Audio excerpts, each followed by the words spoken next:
नमस्कार दोस्तों, स्वागत है आप सभी को एक नया एपिसोड में। दोस्तों, आज हम बात करेंगे क्यों मोदी जी का ये यूएई टूर इतना इम्पोर्टेंट माना जा रहा है और कैसे इंडिया ने हार्मुज क्राइसिस के बाद अपना ऑयल फ्यूचर को सिक्योर कर रहा है।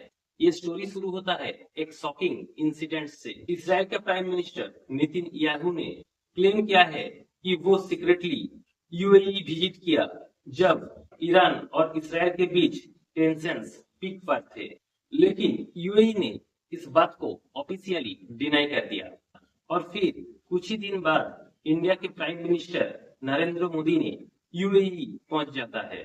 अब सवाल ये उठता है, ये केवल सिर्फ एक कोइंसिडेंट है या फिर बिहाइंड द सीन डिप्लोमेसी?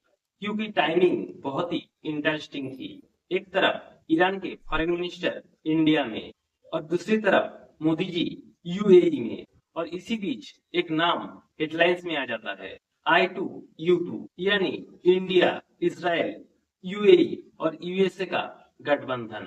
2022 में बना ये अलायंस मिडिल ईस्ट की पॉलिटिक्स को चेंज कर रहा है। मोदी जी की ये यूएई सफर टेक्निकली बहुत ही शॉर्ट था, लेकिन इसका इम्पैक्ट बहुत ही बड़ा था। सबसे पहला बड़ा पॉइंट, ऑयल सिक्योरिटी। इंडिया और यूएई के बीच ऑयल रिजर्व को लेकर एग्रीमेंट हुआ।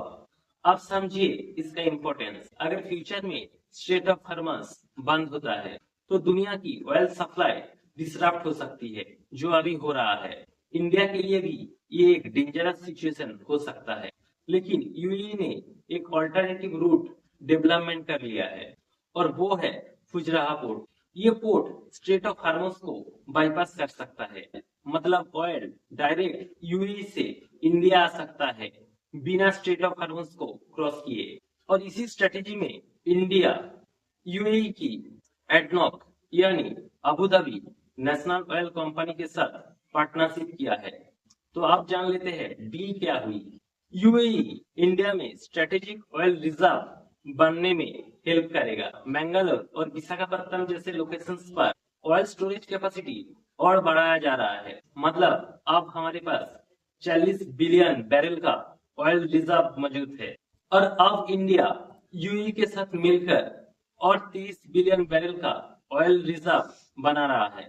तेल यूएई का, स्टोरेज भारत का, और जरूरत पड़ने पर भारत इसे यूज भी कर सकता है। ये सिर्फ एक ऑयल डील नहीं है, बल्कि भारत का एनर्जी सिक्योरिटी का इंश्योरेंस है। और यही नहीं, और एलपीजी सप्लाई को लेकर भी स्ट्रेटेजिक कोलैबोरेशन हुआ है। यानी फ्यूचर के ऑयल क्राइसिस को लेकर इंडिया एक बैकअप प्लान क्रिएट कर रहा है। अब बात करते हैं डिफेंस की। ईरान इसराइल वार के बाद यूएई में सिक्योरिटी कंसर्न्स बढ़ गए हैं। इसराइल ऑलरेडी यूएई को अपना आयरन डोम और आयरन बीम जैसे टेक्नोलॉजी देकर सपोर्ट किया। इसी बीच इंडिया ने भी यूएई के साथ डिफेंस इक्विपमेंट कोऑपरेशन को स्ट्रेंथन किया है। यानी इंडिया सिर्फ ऑयल बायर नहीं है, अब यूएई का डिफेंस पार्टनर भी बन रहे हैं।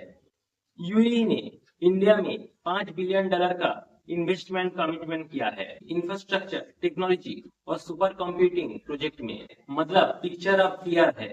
इंडिया अब मिडिल ईस्ट के पॉलिटिक्स में सिर्फ न्यूट्रल प्लेयर बनना नहीं चाहता। इंडिया अब एक स्ट्रेटेजिक बैलेंसिंग पावर बनने की कोशिश कर रहा है।